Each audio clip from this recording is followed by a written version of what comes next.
Shalom saudara terkasih, sangat berbahagia dapat berjumpa dan bersekutu dengan Anda para pendengar. Rut 1 ayat 14, menangis pula mereka dengan suara keras. Lalu Orpa mencium mertuanya itu minta diri, tetapi Rut tetap berpaut padanya. Saudara yang terkasih, ada seorang wanita bernama Naomi yang tinggal bersama dua anak laki-lakinya, Mahlon dan Kilion, karena suaminya sudah meninggal. Lalu kedua anak laki-lakinya itu menikah dengan perempuan Moab, Orpa dan Rut. Sayang, kedua anak laki-lakinya itu meninggal, sehingga Naomi harus tinggal bersama dengan kedua menantunya saja. Di tengah situasi sulit ini, Naomi meminta kepada kedua menantu itu untuk pulang ke rumah keluarganya. Pulanglah masing-masing ke rumah ibunya. Tuhan kiranya menunjukkan kasih-Nya kepadamu, seperti yang kamu tunjukkan kepada orang-orang yang telah mati itu dan kepadaku.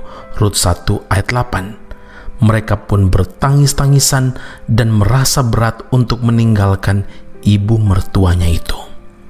Saudaraku, setelah menimbang-nimbang, akhirnya Orpa memutuskan untuk pergi karena dirasa sudah tidak ada harapan bila tetap tinggal dengan mertuanya. Berbeda dengan Rut yang bersikeras untuk tetap tinggal bersama Naomi.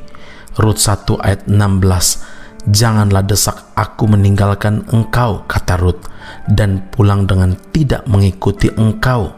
Sebab kemana engkau pergi, kesitulah juga aku pergi.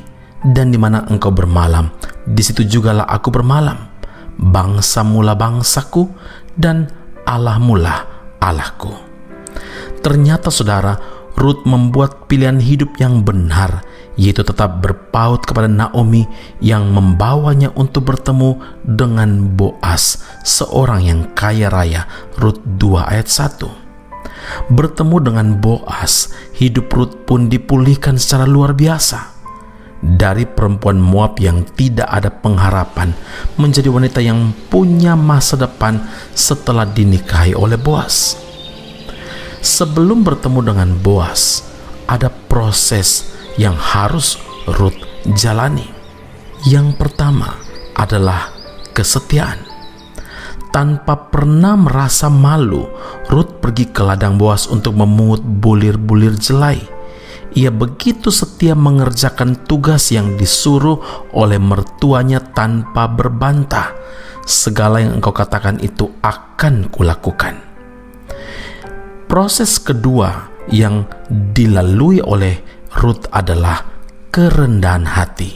Ya, Rut rela berbaring di sebelah kaki Boas. Satu kunci utama yang membuat hidup Rut dipulihkan dan dimuliakan adalah karena hatinya tetap berpaut atau melekat. Saudaraku, Yosua 22 ayat yang kelima, firman Tuhan berkata, tetap mengikuti perintah Tuhan, berpaut pada Tuhan, dan berbakti kepada Tuhan dengan segenap hatimu dan dengan segenap jiwamu.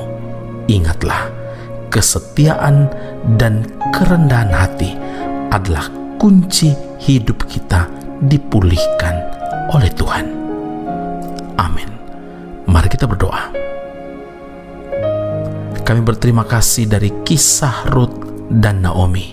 Kami belajar bagaimana kami harus menjadi umat Allah, menjadi milik kepunyaan Tuhan, menjadi anak-anak Tuhan yang setia dan rendah hati. Tuhan, kami berterima kasih untuk teladan Rut yang melewati proses demi proses. Hidup hanya taat melakukan apa yang diperintahkan mertuanya. Kami berdoa dalam nama Tuhan Yesus Kristus, biarlah kami selalu mendengarkan firman Tuhan dan kami taat melakukannya. Sesuatu yang dapat kami kerjakan ketika kami melekat, ketika kami berpaut kepada Tuhan, kami pasti akan mampu melewati proses demi proses yang Tuhan izinkan ketika kami bergantung penuh kepada Engkau, Allah Tuhan, penolong dan penghibur kami. Terima kasih Tuhan Yesus, kami berdoa bersyukur. Terima kasih untuk Roh Kudus yang selalu bersama dengan kami, memberikan kekuatan dan memberikan penghiburan yang sejati ketika kami tidak mampu berjalan sendiri.